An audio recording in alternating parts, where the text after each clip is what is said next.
pas mal entendu avant de goûter un peu à la philosophie au lycée, on entendait dire que la philosophie pouvait rendre athée. On peut dire que c'est l'opinion publique. Tout à fait. Que pouvez-vous nous dire à propos de cela? Elle rend athée. Ça, on en a entendu parler. Et déjà, je commencerai par une première expérience avec cela. Écoutant un exégète, quelqu'un que nous connaissons bien, qui avait l'habitude de faire d'excellents tafsirs à la RTS, un homme religieux que nous connaissions à peu près, que nous connaissions tous et que nous aimions. Elhadji Moustapha Gueye, qui depuis notre enfance faisait les lettres musulmanes à la RTS. Une fois, dans mon canapé, face à la télé, je l'entends dire en wolof, xam-xam yëpp bi si gën a yées mooy philosophie ndax du la jàngal lu dul weddi te da lay jëmale ci nga bañati gëm.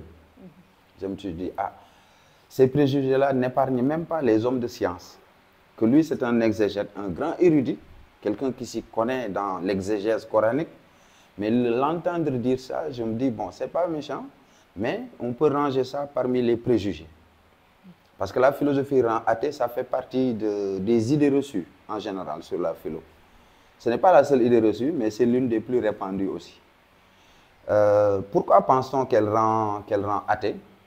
D'abord, on peut penser que c'est dû à la nature critique, en fait, de la philosophie elle-même. Le fait qu'elle s'interroge sur toutes nos certitudes. Elle n'épargne même pas les dogmes. De sorte que dans la religion, les dogmes, on les considère comme des vérités qui sont indiscutables, intouchables.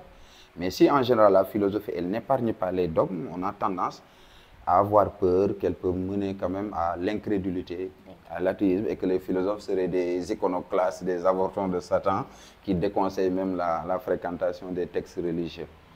Elle rend athée, je dirais non. Parce que pour mon expérience, moi, Saint-Louisien, Bontin, nous avons fréquenté la Dara coranique bien avant l'âge d'aller à l'école. Et que si je me rappelle bien, notre enfance s'est passée entre l'école coranique et l'école française. Nous descendions à midi, il fallait faire un tour à la Dara, prendre sa tablette, réciter auprès du marabout, rentrer à la maison, manger, retourner à l'école à 15h et revenir encore, parce qu'il y avait aussi une petite concurrence avec d'autres amis qui ne fréquentaient pas l'école. Alors quand j'ai commencé à côtoyer la philosophie, quand j'ai commencé à m'y connaître, parce que j'ai été nourri aux lettres, disons, philosophiques, parce que mon père était aussi enseignant, professeur de philosophie. Je le voyais entouré de livres, tout ça, et par rapport à tout ce qu'on disait sur la philo, quand même dire que ça rend athée, je suis bien placé pour dire non. Parce que je pense que si je dois considérer que mon rapport avec la religion a été plus sérieux, c'est avec la fréquentation de la philosophie que mon rapport avec la religion a été plus sérieux. On pouvait ne pas prier les 5 fois, etc.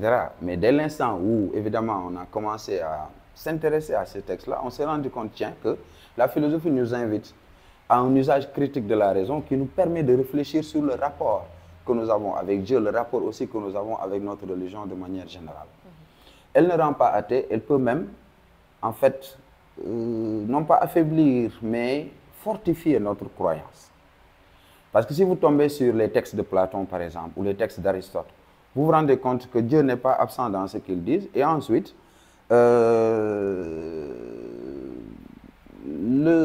disons, l'arrière-fond de la philosophie platonicienne ou de la philosophie socratique, si vous voulez. Vous n'avez qu'à lire l'apologie de Socrate pour en avoir la certitude. Socrate, son dernier mot dans l'apologie, c'est Dieu. Il dit en fait, voici venir pour moi l'heure de m'en aller. Moi pour mourir, vous pour vivre. Qui d'entre nous a le meilleur sort? Nul ne le sait excepté Dieu. C'est la fin de son procès. Et que si on voit le déploiement de l'apologie, du début à la fin, on voit que le message de Socrate est, semble-t-il, le message du Coran. Vous vous occupez de la vie d'ici-bas. Vous vous occupez de votre corps, vous lui donnez des soins, alors que la vie dans l'au-delà est meilleure et qu'elle dure plus longtemps. Le soin que vous pouvez donner à votre âme est le soin qu'il faut. Parce que nous autres humains, Nous avons l'habitude de donner des soins à notre corps et nous oublions la partie la plus essentielle, c'est l'âme. Il faut s'occuper de celle-là. Ça, c'est le message de Socrate. Donc, quand son disciple Platon pense que philosopher, c'est apprendre à mourir, nous voyons bien que c'est apprendre à mourir d'abord du corps, pour faire naître, pour faire renaître, pour faire revivre l'âme. Allez dans le Coran pour voir que c'est l'arrière-fond d'ailleurs de la religion musulmane. Il y a une sourate dans laquelle Dieu dit explicitement que vous vous occupez, vous vous souciez de la vie d'ici-bas et la vie dans l'au-delà est meilleure et qu'elle dure plus longtemps.